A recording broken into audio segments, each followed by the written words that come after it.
realmente para cutucá-los, né? A outra ressalva que eu tenho que fazer é justamente essa. A intenção aqui é incomodá-los, a intenção é instalar uma dúvida que seja do tamanho do mundo e que venha a ser resolvida, ou pelo menos começada a ser solucionada durante esse desafio. Então, para incomodar, a gente tem várias técnicas, né? A gente vai botar o dedo na ferida, a gente vai dar uma cutucada, a gente vai dar um soco, e saibam que tudo isso é por amor, tá? Então, não se sintam ofendidos, mas sim incomodados, beleza? Acredito que ninguém aqui tem a intenção de ferir a dignidade ontológica de nenhum de vocês, tá bom? Então vamos lá. Eu acho que, feito essas ressalvas, a primeira coisa que eu tenho que dizer é o porquê eu tô aqui, né? Por que nesse primeiro dia me chamaram para vir até aqui? O que eu vim fazer aqui nesse momento? Bom, não é difícil de responder. Me ligaram, basicamente, né, num dia à noite, eu nem lembro quando foi, falaram: Henrique, a gente está pensando num formato de evento, assim, e precisamos de alguém que seja um corneteiro. Aí eu pensei na hora, eu falei, tá bom, topo, já entendi o que era. O que veio com esse convite da corneta? Bom, assim como um militar, assim como um soldado corneteiro dentro de um quartel toca a sua corneta para anunciar a chegada da alvorada, ou em uma batalha, para anunciar que a batalha está para começar, eu também aqui estou para anunciar que vamos começar, vamos dar entrada nesses 5 dias, que eu espero que essas 107 pessoas que estão aqui, se Deus quiser mais, venham a participar até o último dia. Então, se você está aqui no primeiro dia, se você se dispôs a estar aqui, eu espero que realmente você continue. Então eu vim fazer isso. Eu vim aqui, basicamente, tocar uma corneta para avisar vocês que a batalha começou. Por que uma batalha? Bom, o próprio nome aí, como construíram a imagem do desafio, é muito sugestivo, né? Eles fizeram como se fosse uma ida à academia, né? Algo que a gente tem que lutar aí para, sei lá, eliminar os quilinhos a mais, ajustar ali aquela estética, enfim. Independente de como você imagine isso daí, a intenção aqui é de que leve vocês no limite a uma profunda reflexão sobre aqueles assuntos que são muito caros a nós, aqueles assuntos que de verdade são fundamentais à nossa existência enquanto seres humanos, e que às vezes nós esquecemos. Nós esquecemos porque no mundo cotidiano começamos a lembrar de outras coisas que muitas vezes não importam. Então, venho aqui tocar essa corneta e anunciar a chegada desse desafio. Espero que todos vocês se abram a esse chamado. Por já estarem aqui, acredito que o primeiro passo já foi dado, né? Porém, diferentemente do que faz lá o cara que toca a corneta, eu não vou tocar chamado ressonância, mais do que apenas uma vibração. Eu quero que todos vocês se encontrem vibrantes e ressoantes. E para que assim, nos próximos dias que virão, no dia 2, com o próximo palestrante, no dia 3, e assim sucessivamente, eles já os encontrem aqui em vibração, eles já os encontrem aqui preparados para ouvir, abertos a esse diálogo que nos é tão profundo e que às vezes não deixamos tempo suficiente em nossas vidas para pensar sobre essas coisas, tá bom? Então, a ideia aqui é que todos nós entremos em vibração, beleza?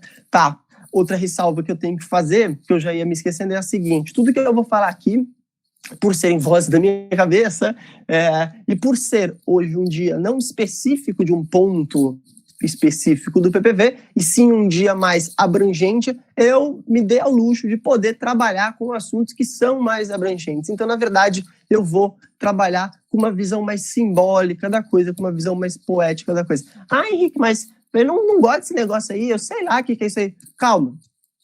Tem uma poetisa brasileira genial chamada Adélia Prado, e ela tem um verso de uma poesia que diz o seguinte: às vezes Deus me tira a poesia, eu olho para uma pedra e vejo apenas pedra mesmo. Eu acho que a modernidade tem feito isso com a gente. A gente olha para o nosso dia a dia e a gente é incapaz de conseguir contemplar a realidade que se coloca à nossa frente amorosamente. A gente olha para a realidade e vê só pedra mesmo. E olha que triste, nós somos frutos de um amor gigante, e não somos capazes de reconhecer isso que se põe todos os dias à nossa frente. Então a ideia aqui é que de fato nós tentemos de alguma forma voltar ao pensamento mais simbólico. Então tudo que eu vou falar aqui, eu espero que vocês ouçam com calma, escutem essa minha fala em um lugar com calma e deixem frutificar, deixem realmente que isso entre dentro de vocês e que de fato abra espaço para uma reflexão, certo? Mas também não espero que vocês saiam daqui com tudo muito claro. Eu estava pensando, não ficou muito claro o que o Henrique quis dizer com isso.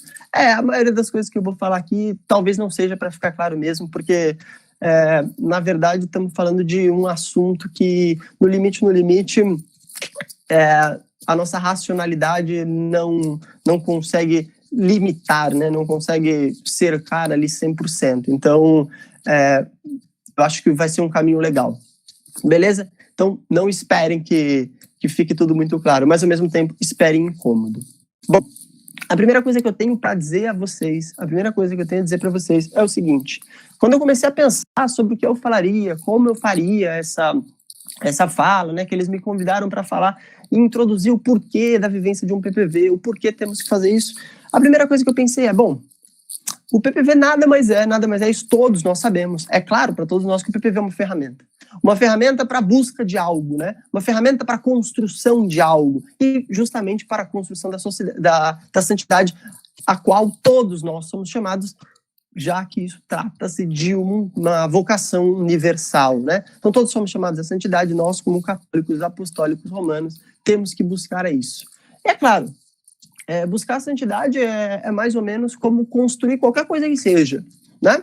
E aí, quando você vai construir qualquer coisa que seja, se tu vai cavar um buraco, né? É possível que você cave com a mão, mas vai demorar muito tempo. Talvez, se você tiver uma pá, isso seja muito mais profícuo, muito mais proveitoso e muito mais fácil. Então, o que o movimento faz? Ele olha para o jovem e diz o seguinte, vai dar um trampo do cacete a gente fazer isso aqui sem uma boa ferramenta. Então, ele olhou ali, até usando aí de uma metodologia muito parecida com as equipes de casais, e trouxe para nós uma ferramenta que nos auxilia nessa caminhada, e mais até do que uma ferramenta, é uma caixa de ferramenta com várias possibilidades, né?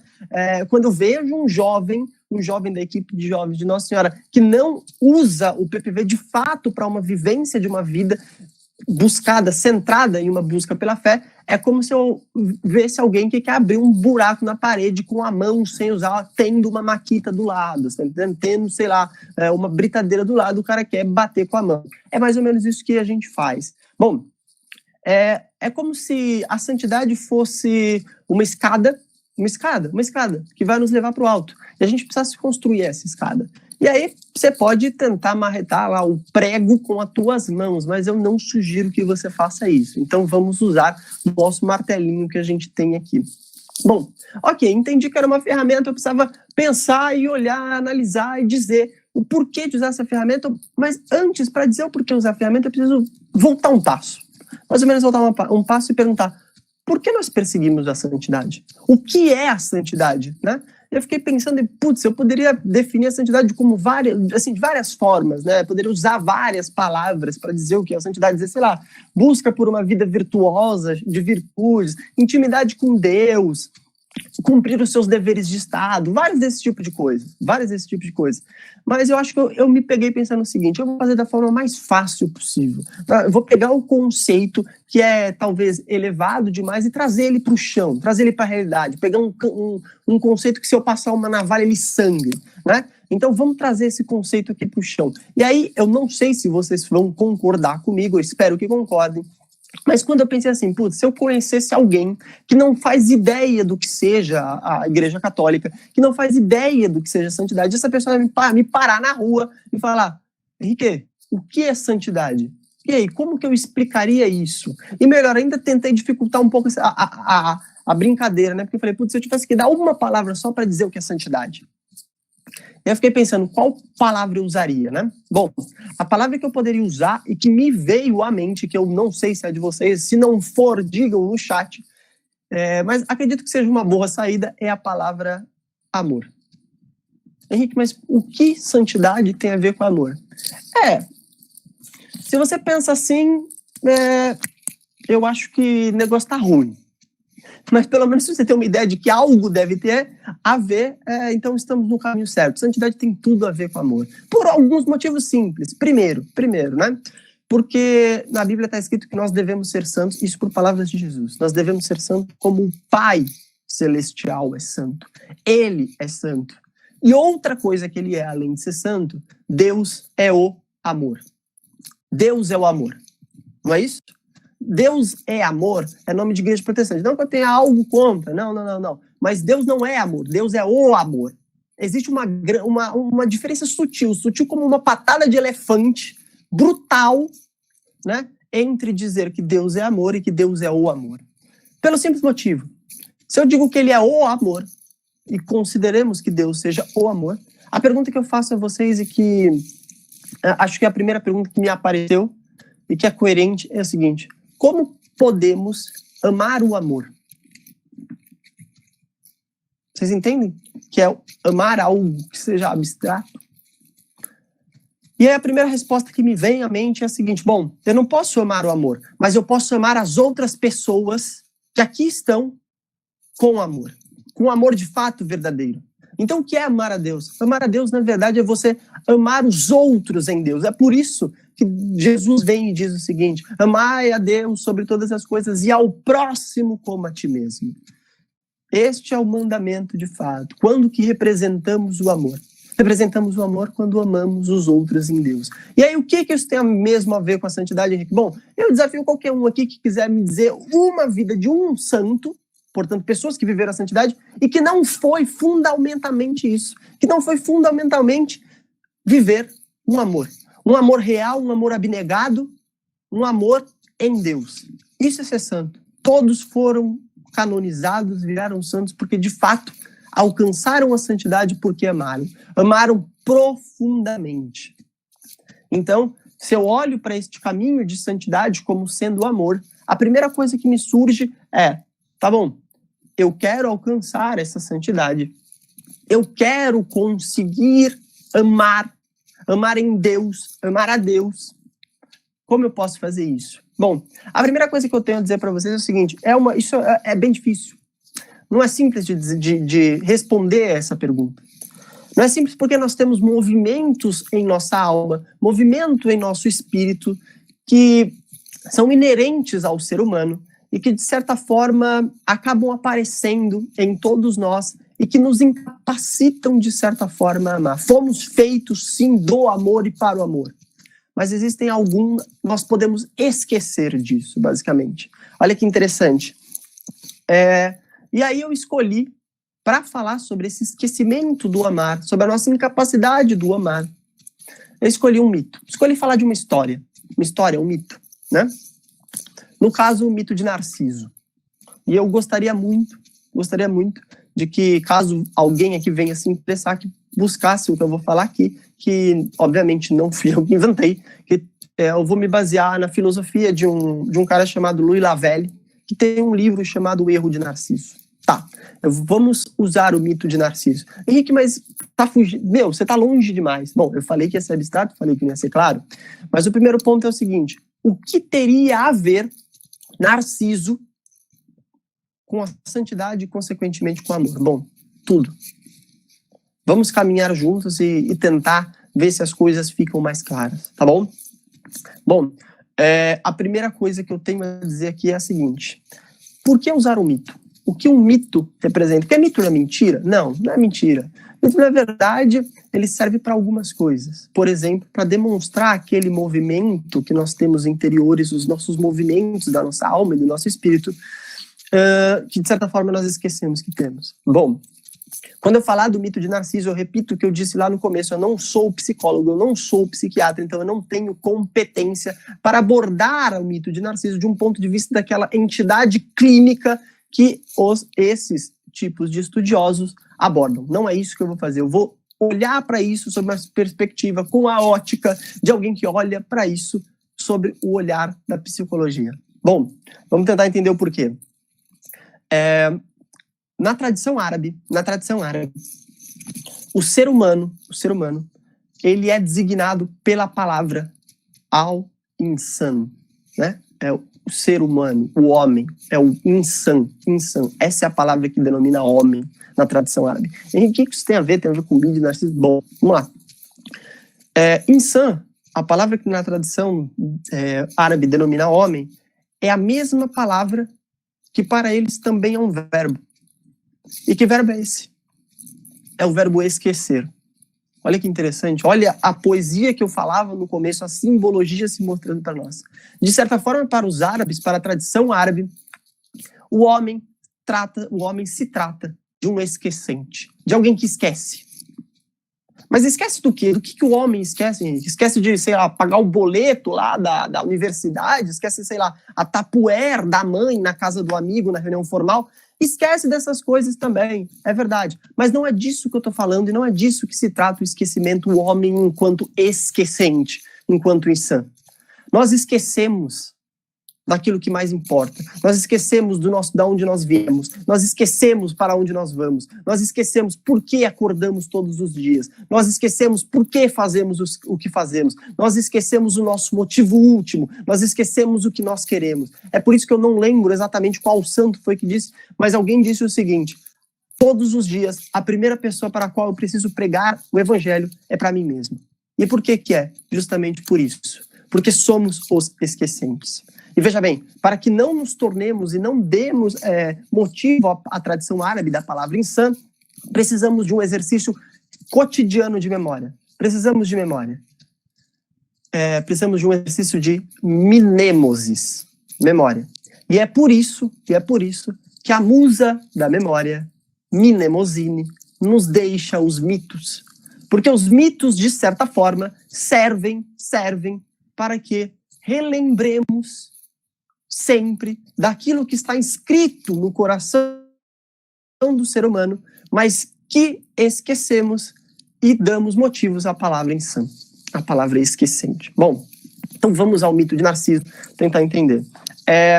Eu gostaria de saber se alguém aqui se habilitaria rapidamente a abrir o microfone e contar qual era o mito de Narciso, qual foi, resumidamente, qual é o mito de Narciso. Alguém pode fazer isso?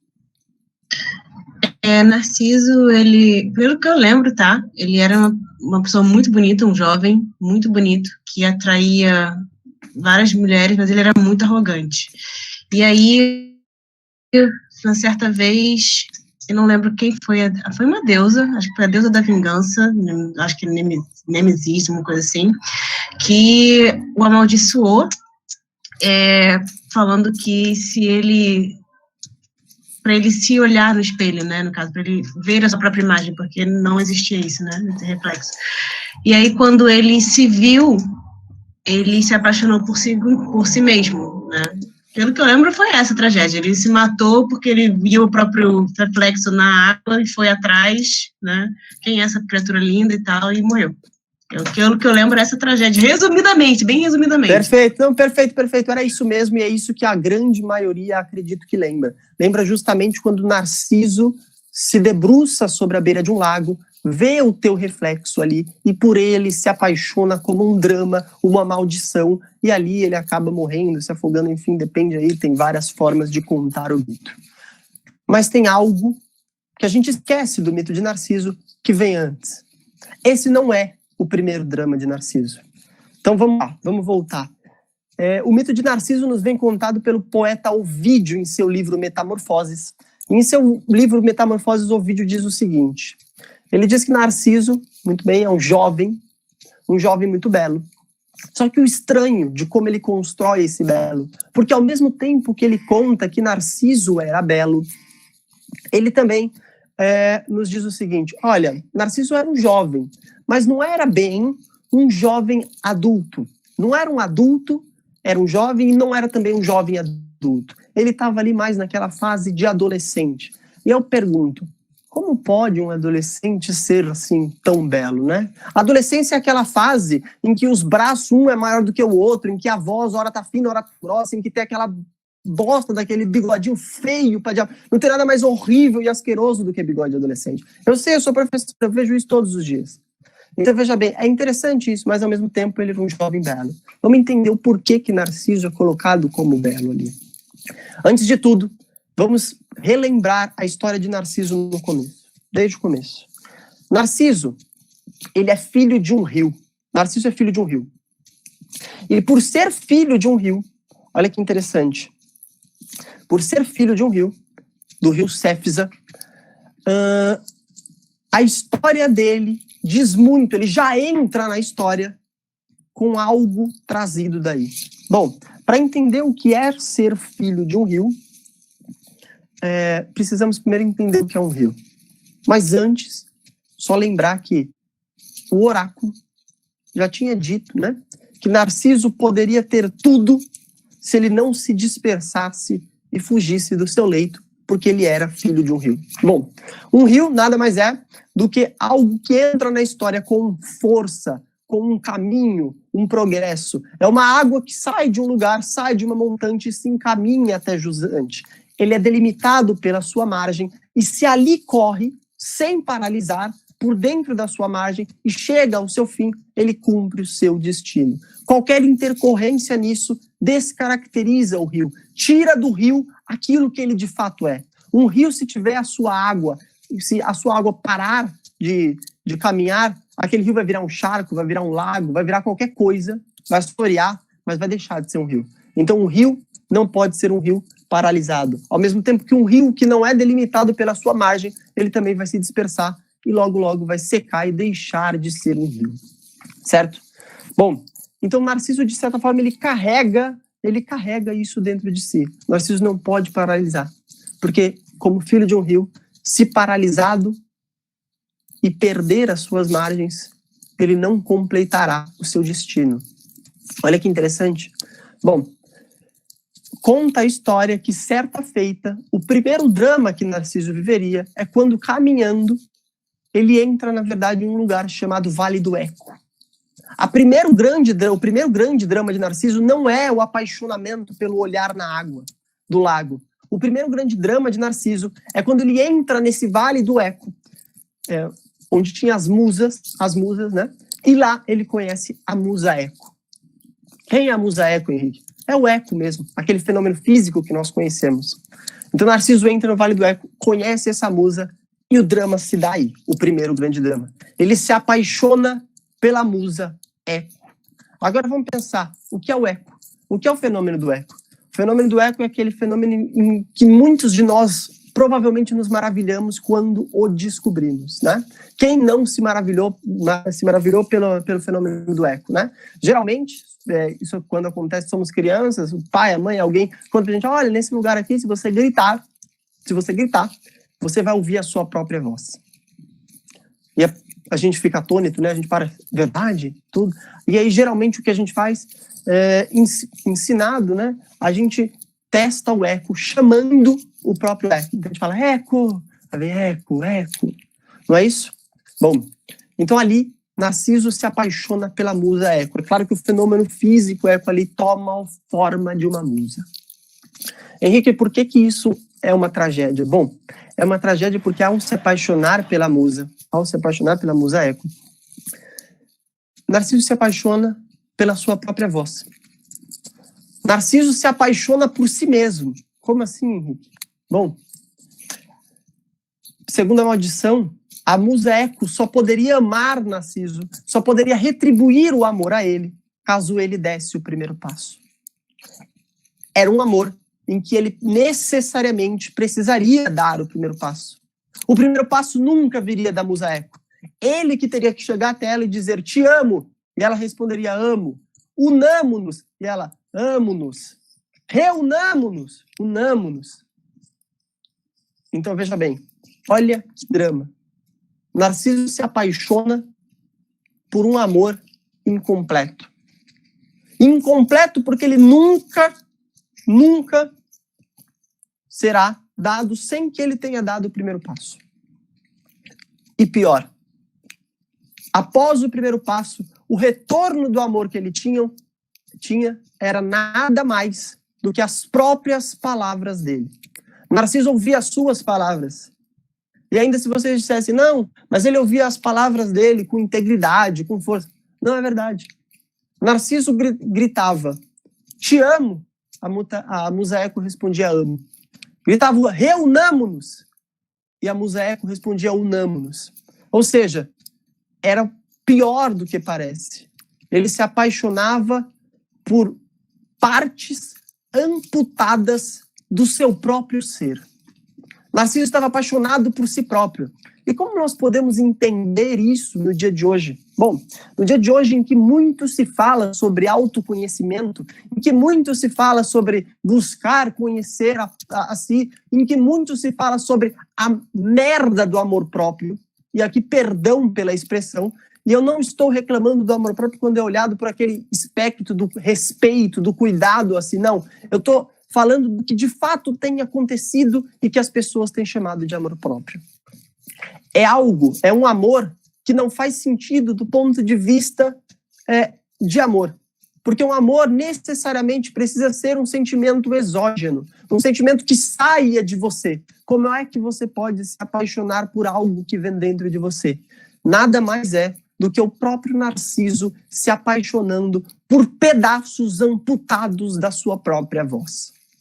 Esses pedaços amputados da sua própria voz, trazidos para a nossa vida, nada mais seria do que o que chamam hoje de exasperação ou exaltação imaginativa. A gente nem sabe de fato quem somos nós, não nos conhecemos e nos apaixonamos por nós mesmos nessa cultura desse amor próprio de algo que nós nem sabemos o que é.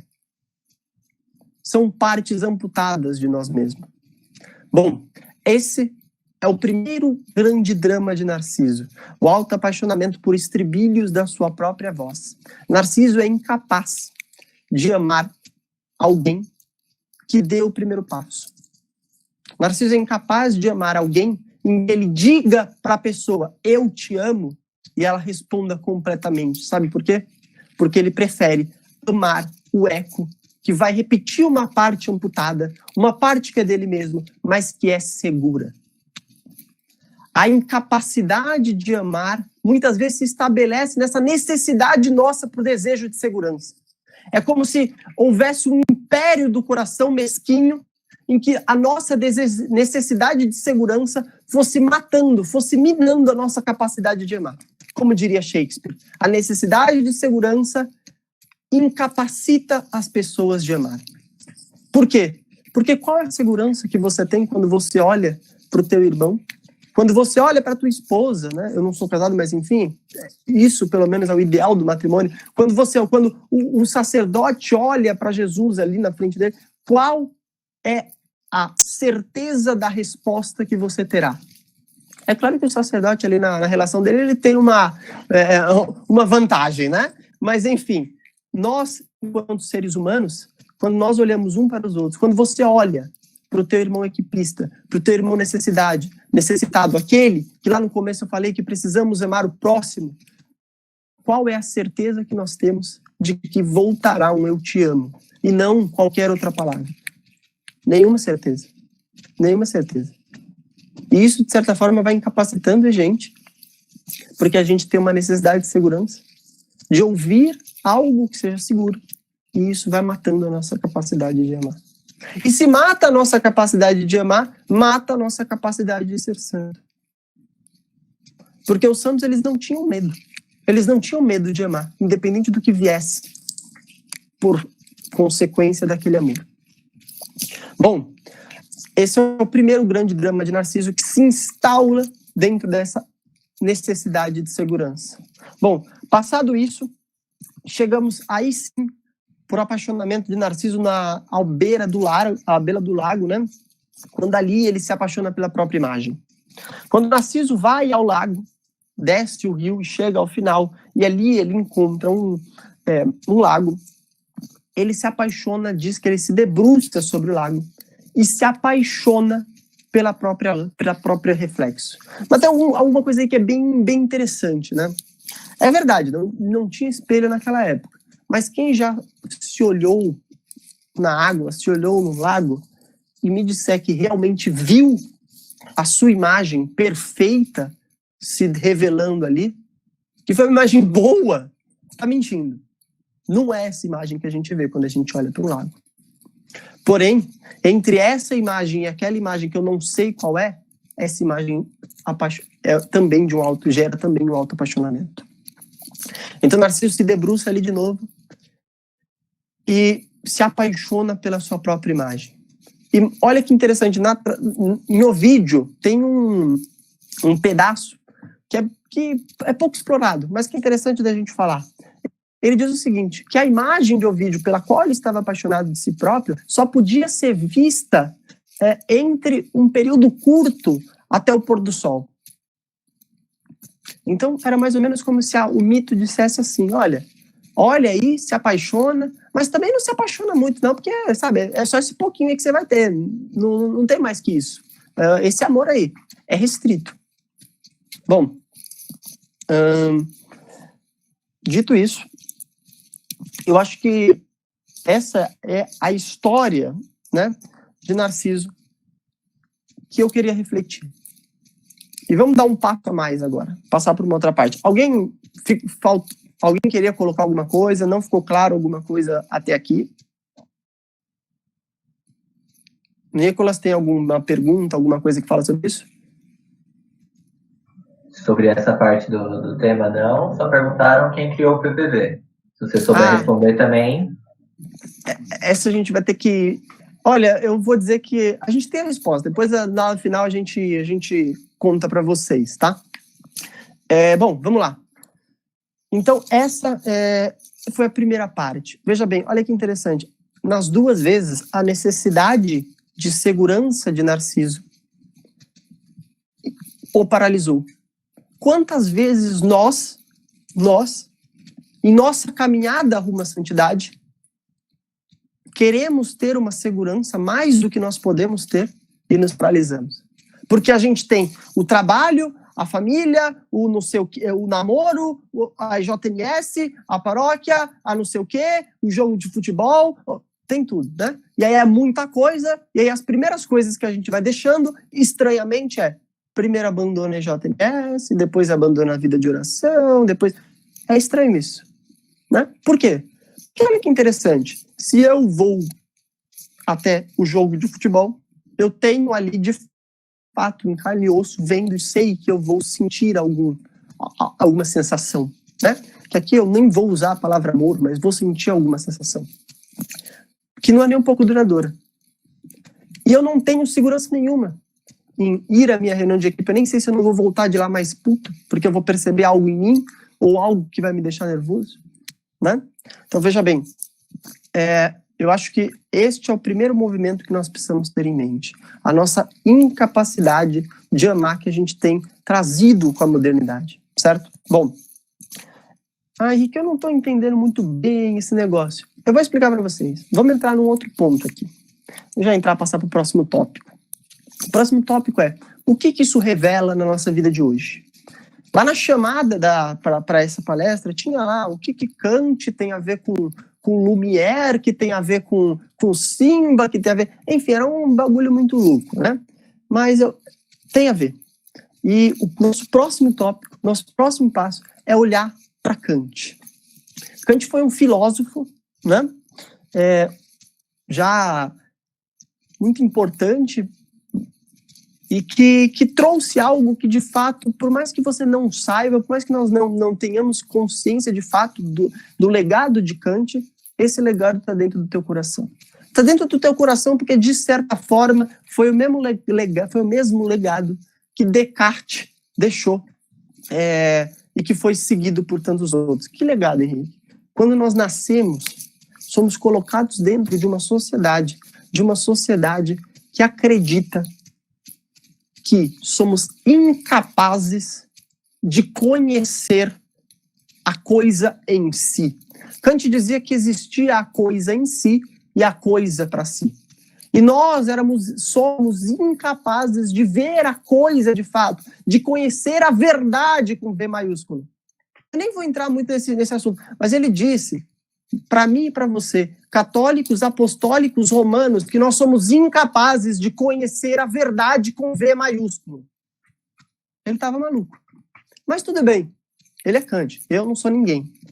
Mas enfim, pensem nisso. Ele dizia que não conseguíamos conhecer a coisa em si e que só éramos capazes de enxergar aquilo que é a superficialidade fenomenológica dos fatos. Aquilo que de fato se apresenta para mim, mero mortal, e para você, mero mortal. Bom, é verdade que isso entrou no coração da sociedade e, de certa forma, é uma das coisas que gera essa insegurança toda. Porque, veja bem, se nós não sabemos o que de fato tem por trás das coisas, se nós fomos ensinados de que não devemos acreditar, porque não podemos saber de fato o que é a verdade, como vamos acreditar no amor? Como vamos acreditar em coisas que necessariamente não têm uma superficialidade fenomenológica e que você só conhece entrando de cabeça? Bom, se eu tivesse junto de Kant, eu perguntaria para ele, olha, mas essa sua teoria sobre a coisa em si, a coisa para si, o que você está falando aí, você consegue ver, a teoria está na superfície, né? Não é a verdade de fato, porque você falou que não dá para conhecer a verdade de fato. Né? É uma pergunta que eu faria a ele. Porém, para nós, devemos entender que a verdade de fato se apresenta. E eu tenho certeza que você já viu. Você, como equipista de Jovem de Nossa Senhora, eu tenho certeza que em algum momento, já esteve frente ao Jesus sacramentado, pelo menos eu espero. E se você é novo no movimento, ainda não teve, você terá, rezo para que você tenha o quanto antes a oportunidade de, em unidade de movimento, ver isso. Cito aqui para alguns dos 113 que estão aqui comigo. Por exemplo, o Encontro Nacional de 2017, na duração que teve em uma das noites, o Encontro Internacional de 2018, a duração pós-via sacra ou qualquer outra. Cito a vocês que não participaram desses, os seus retiros de setor. Cito a vocês os momentos em equipe de adoração. Se você não se arrepiou igual eu me arrepiei agora só de pensar nesse momento, em que a verdade se apresenta de fato para nós, a gente precisa ver aí o que está acontecendo. Bom, de fato o que eu quero te mostrar é que existe uma verdade com V maiúsculo que se aponta como o amor com A maiúsculo. O nosso problema hoje em dia é um problema de linguagem. Porque a gente acha que porque a nossa capacidade da linguagem, da nossa potência do imaginar, não é capaz de expressar tudo que existe, a gente acha que as coisas passam a não existir. E não é bem assim. Não é bem assim. É justamente porque não somos capazes de entender mais que existe algo lá de fato que se apresenta para nós da maneira metafísica. Dessa maneira que eu tenho certeza que você já encontrou. Só que tem um problema nisso. Se você realmente cede esse império do coração mesquinho, a essa necessidade de segurança e não aceita, não consegue contemplar essa realidade viva que pulsa, esse verbo com o qual nós devemos falar,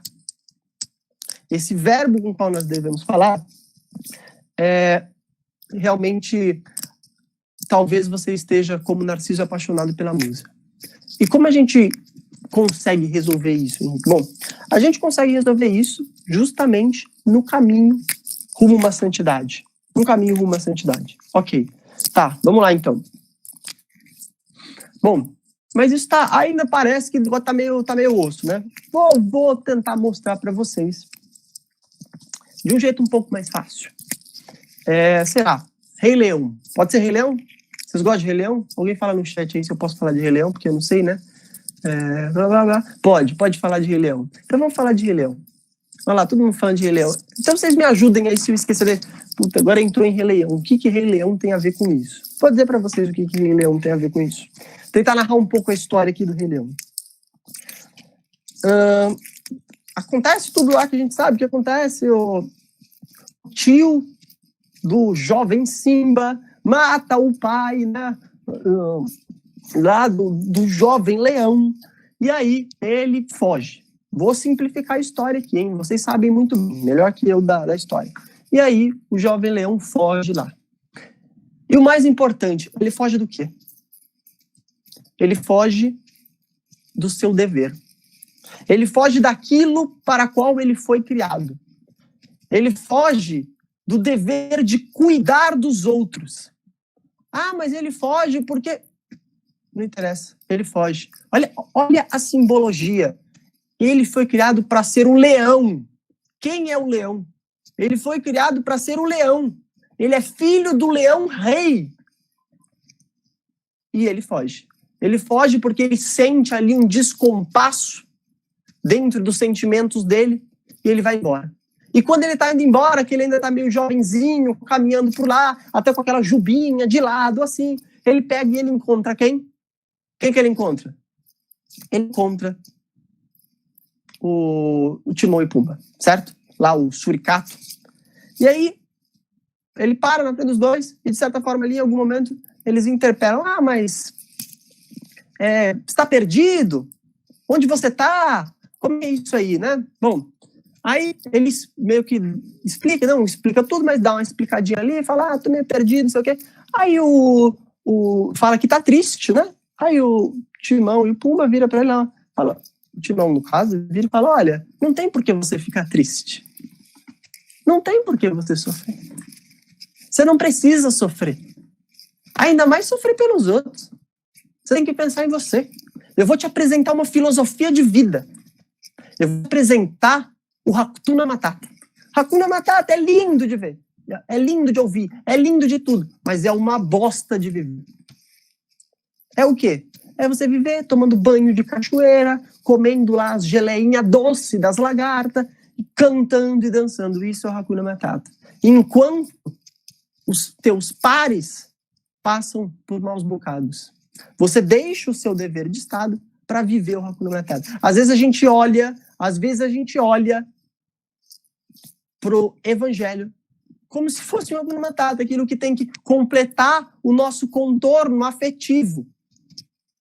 Aquilo que tem que nos trazer o docinho, o mel. E, de fato, muitas vezes é, mas na maioria das vezes não é. Eu vou dizer para quem que está mais o Evangelho. O Evangelho está mais para o segundo passo. Quando Simba, perdido naquela vida, aparece para ele o Rafiki. Olha a simbologia do filme. O Rafiki, aquele velho, aquele senhor, ali, aquele macaco idoso, né, o babuíno da bunda vermelha, aparece para ele com um cajadinho, que eu achei um crime terem tirado essa parte do filme, do novo, né? Ele aparece com o cajadinho e o que ele faz? Ele mete o cajado na cabeça do Simba. Pá! E aí o Simba dá doeu! Nossa, ele fala, doeu, tal, não sei o quê. Aí o Rafiki olha pra ele e fala, doeu? Ele fala, doeu. E daí? A dor tá no passado. Agora o que importa é o que você vai fazer com essa dor daqui pra frente. E aí ele meio que acorda.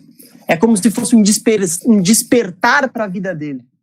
Com aquela porrada que traz dor, mas que traz um acordar.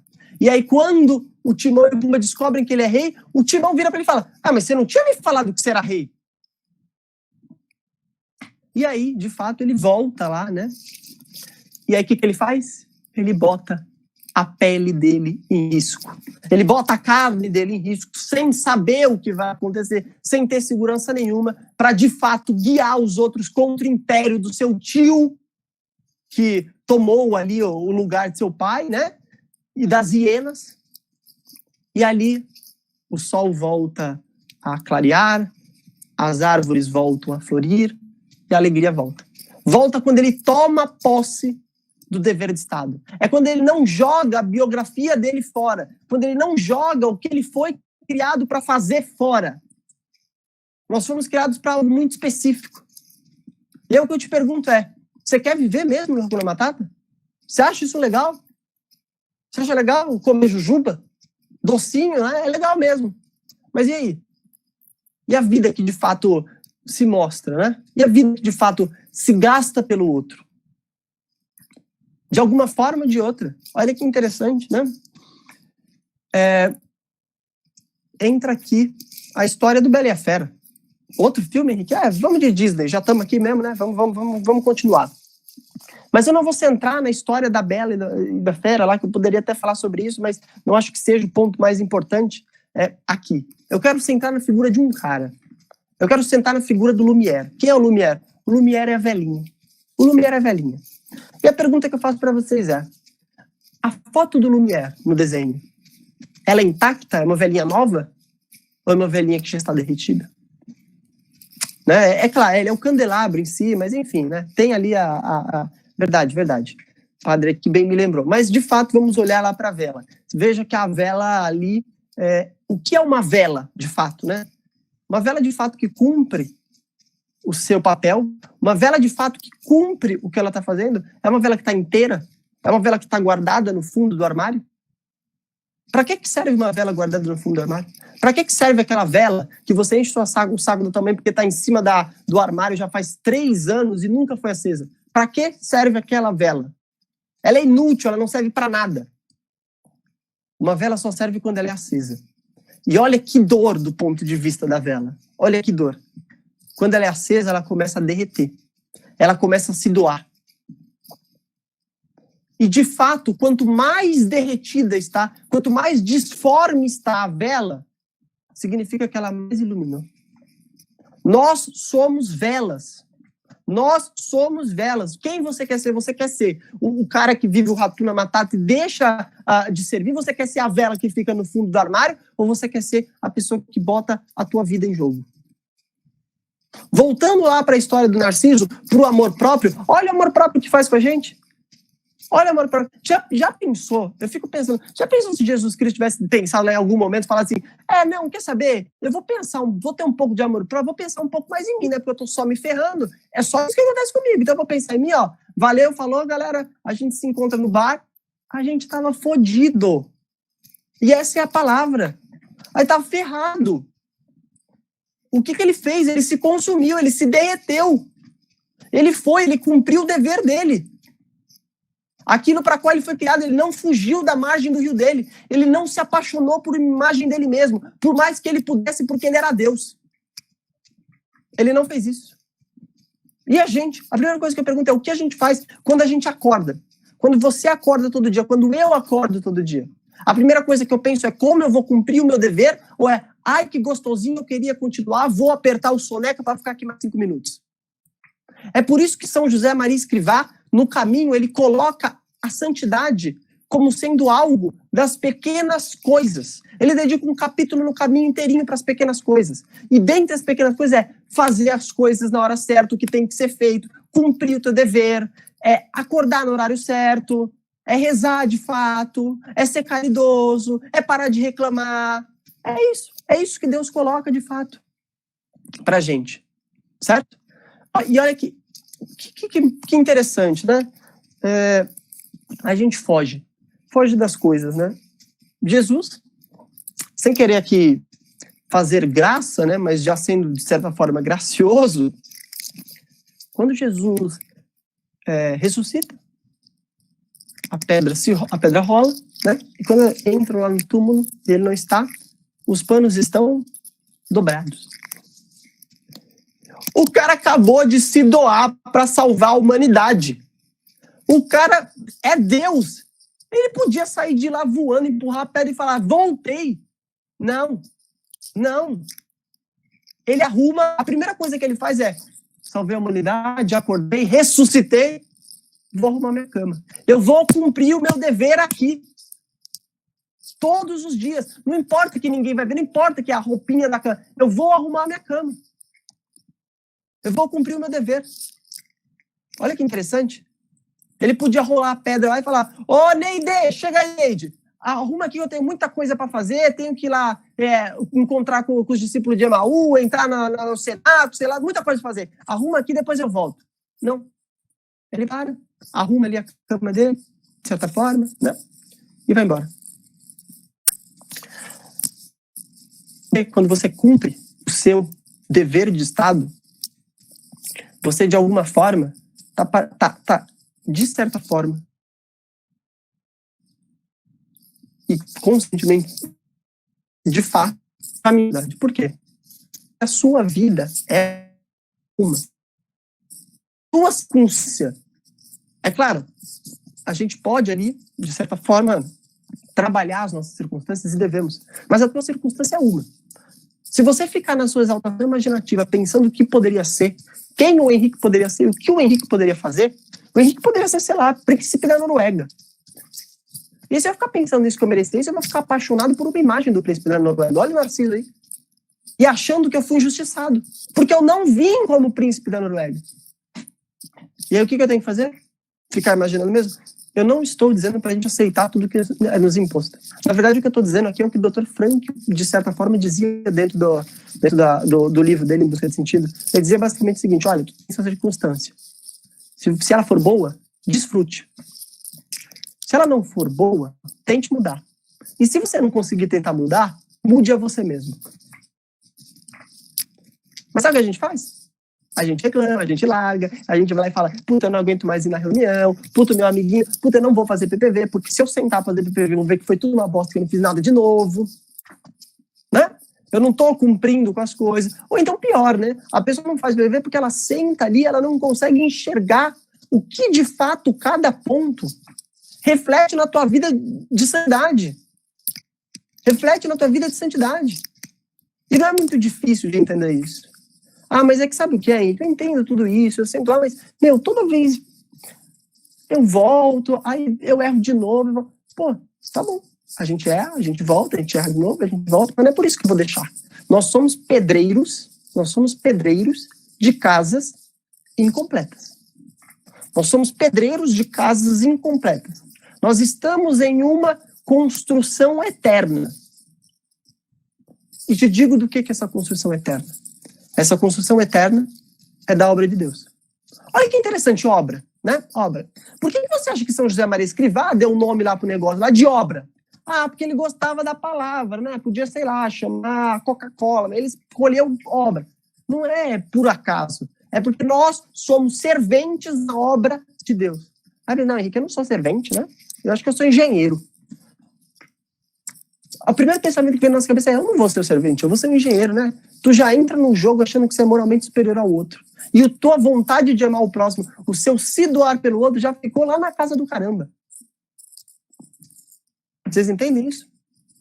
Isso é, acho que a gente precisa pensar todo dia. Acordar, como que hoje eu vou... Ó Deus, aceita aí minhas obras do dia de hoje, vou tentar, né? Eu sei que vou falhar. Você vê aí o que dá para aceitar, o que não dá a gente conversa, né? Depois, de qualquer forma, você é cobrado por isso aí. Enfim, o que der para aceitar também, a gente faz um negócio aí, vamos que vamos, né? Em nome do Pai, do Filho e do Espírito Santo, vai construir, de fato, a obra do reino de Deus. Porque se a gente tergiversar, a gente perde o sentido. Olha que interessante. Tem duas histórias para finalizar aqui. Juro que eu estou caminhando para o final, que eu acho que são essenciais para a gente pensar nessas coisas. Uma das obras, sugiro que vocês leiam um grande literata da língua portuguesa, que é Guimarães Rosa. Rosa escreveu um livro chamado Sagarana, e no Sagarana, lá no último conto, chamado A Hora e Vez de Augusto Matraga, conta a história desse cara. Augusto Matraga era um cara que ele era ruim, ele só fazia coisa ruim, era um cara muito ruim. E aí o que acontece? Ele toma um pau lá dos caras, cai, rola no morro, fica tudo lascado. Aí ele meio que se redime. Depois vocês leem a história. Ele se redime. E aí tem um momento que é o momento que eu quero concentrar aqui. Tem um momento que ele olha para um padre, e ele chama o padre para confessar ele, porque ele vê que aquela vida não é a vida que ele precisava ter. E aí o padre fala para ele o seguinte: meu filho, você quer ir pro céu? Ela, quero, padre. Quero. Só que eu não sei como é que faço, porque eu tenho muito pecado, o negócio é difícil. Aí fala, olha, então você vai trabalhar só transforma a tua vida num dia de capina.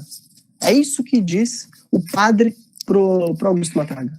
Transforma a tua vida num dia de capina sob o sol forte. Ainda diz assim, sob o sol forte. E ali ele vai, através do trabalho, através do olhar para o próximo, vai se redimindo. A gente pode escolher isso, ou a gente pode ficar como o Raskolnikov em Crime e Castigo de Dostoiévski. Raskolnikov imaginava que ele era injustiçado. Ele pensava que ele não merecia só aquilo, ele precisava lá de um dinheiro, no limite, assim. E aí tinha lá a velha que morava lá perto dele e que tinha dinheiro, e ela não fazia nada, ela era velha, ela ficava só dentro de casa, não usava o dinheiro, e ficava, por que ela tem o dinheiro e eu não? Por que ela tem dinheiro e eu não? Que injustiça! Eu poderia fazer muito mais coisa com isso, eu poderia, sei lá, fazer tudo o que eu quero, e ela não faz nada, ele deixa o dinheiro guardado embaixo do colchão. E aí, a exaltação imaginativa dele, o sentimento de injustiça dele, ele se sente tão injustiçado que ele vai e mata a mulher. Ele mata a mulher. A mesma coisa acontece em Angústia, de Graciliano Ramos, que é uma obra brasileira. Bom, de qualquer forma, o que eu quero dizer para vocês é o seguinte: a nossa forma de perseguir a santidade, o que eu quero que vocês pensem todo dia aqui, quando vocês estiverem de fato vivendo o PPV, porque a vivência do PPV é uma vivência diária, e não simplesmente de preenchimento de uma planilha, é o como vocês estão amando. O como vocês estão amando profundamente tudo que se apresenta para você. Porque lembra que Deus é o amor. Como você está amando tudo isso? Sabe de uma coisa? Eu já dei, por exemplo, o exemplo para vocês dos retiros, né? Mas agora eu conto uma história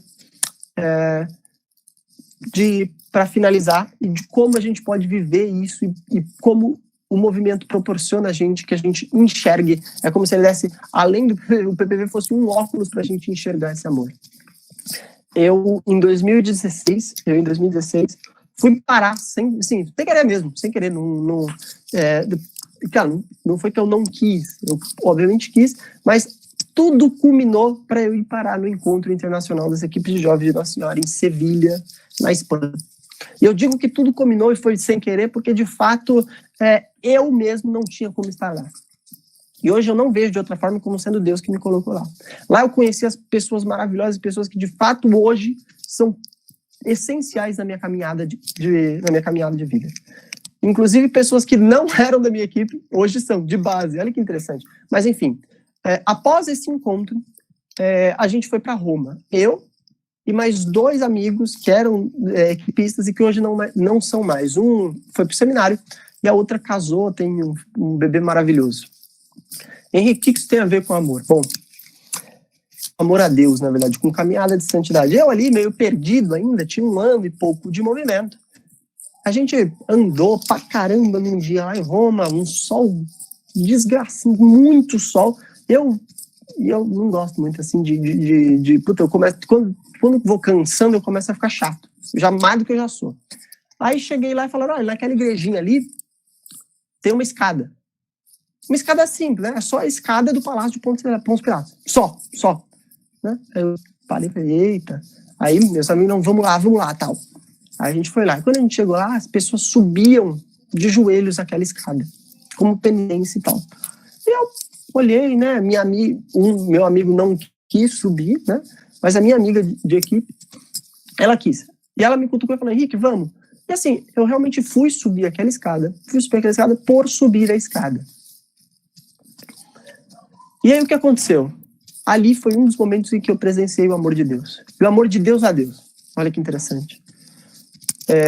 Eu vi minha amiga se ajoelhando, porque a gente subia a escada de joelho, e óbvio que ela tinha ela era recoberta por madeira, porque para que não desgastasse ali a pedra, enfim, né? E a gente foi subindo. E putz, eu tava no 3º degrau, já tava cansado, já não aguentava mais, já tava com o joelho doendo, já tava pensando, nossa senhora, desculpa aí, dessa vez não deu, quem sabe na próxima, né? A gente vê aí.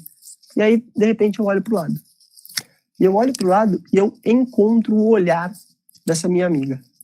E era um olhar profundo, um olhar verdadeiro, um olhar assim que eu me arrepia só de pensar.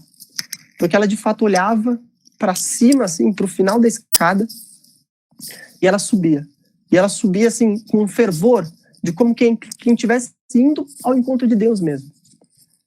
E eu lembro que eu olhei para ela e acho que ali foi um dos momentos em que eu entendi o que era a unidade de movimento, o que era um amigo que te leva para Deus. Pro olho dela eu pude perceber que o momento era mais importante do que a vida dela. E eu, colérico que sou, já pensei, por que eu não tô sentindo isso? Tem alguma coisa errada, né? Por que eu faço? Enfim, não consegui encontrar muitas coisas para fazer, senão tinha a madeira que recobria a escada, já era meio velha, eu fiz uma coisa muito nojenta, mas que eu não me arrependo. Entre as madeiras velhas lá, tinha uns buracos, e dava para cutucar a escada. E a primeira coisa que me passou foi, eu vou cutucar a escada, botei o dedo lá no buraquinho, cutuquei a escada que tá suja pra caramba, e a primeira coisa que eu pensei foi, eu vou sentir o gosto dessa escada. Eu peguei e botei o dedo na boca. É claro que ele não mostrou nada. E por que você está contando isso, Henrique? Eu estou contando isso porque o amor, a busca pela santidade, o conhecimento do amor de Deus, que um amigo equipista tinha, me fez avançar umas 10 casas na busca pela santidade. Eu estou terminando assim para dizer o seguinte, eu quero que você viva o PPV. O PPV é tudo isso que eu disse, se apresenta dessas maneiras simbólicas mais difíceis o possível. mas ele só não é mais difícil porque a gente tem ao nosso lado, todos os dias, caso nós deixemos, pessoas que estão caminhando conosco, pessoas que estão amando conosco. E se tem alguma coisa que eu posso desejar para vocês antes de terminar aqui minha fala, é que todos vocês, de fato, após esse encontro, após essa pandemia, possam olhar nos olhos dos seus irmãos equipistas e encontrar, de fato, o amor de Deus. Tá bom? É isso que eu desejo para vocês. Muito obrigado por terem me ouvido. Eu acho que, como eu disse lá no começo, não espero que tudo tenha ficado claro. Não é a ideia que tudo tenha ficado claro, mas ao mesmo tempo, eu espero que as coisas aí frutifiquem e que vocês entrem mesmo em vibração durante essa semana toda. Espero que todo mundo aí esteja presente nos outros dias e que ouça aí sim, de fato, sobre os pontos específicos do PVV. E caso tenham perguntas, estou aberto para perguntas, tá bom? É isso. Obrigado, gente. Nicolas? Se o pessoal quiser mandar pergunta, pode escrever no chat ou mandar no link que está no WhatsApp, e daí a gente responde nos outros dias também. Agora eu vou chamar o Padre Daniel para dar a bênção final para a gente. Me escutam bem? Sim! Maravilha! Boa noite, pessoal. Então, espero que essa noite tenha valido muito a pena para vocês, como valeu para mim. Então, para terminar, então, estava conversando com o Nicolas. Hoje acho que vai ficar um pouco difícil, mas para os próximos dias, aqueles que têm acompanhado pelo notebook, peguem o celular e tirem selfie de vocês com a tela junto, para que a gente poste nas redes sociais. Não precisa ser o print da tela, porque senão a gente fica com trocentas fotos iguais. Mas tirar a selfie para que a gente possa ver vocês, para que a gente possa divulgar nos Instagrams da vida, para que a gente possa se unir cada vez mais nesse tempo de pandemia. O Senhor esteja convosco. Ele está no meio de nós. Por intercessão da Virgem Maria, desça sobre vós, vossas famílias, a bênção do Deus Todo-Poderoso, Pai e Filho e Espírito Santo. Amém. Fiquem em paz e que o Senhor sempre vos acompanhe. Graças a Deus.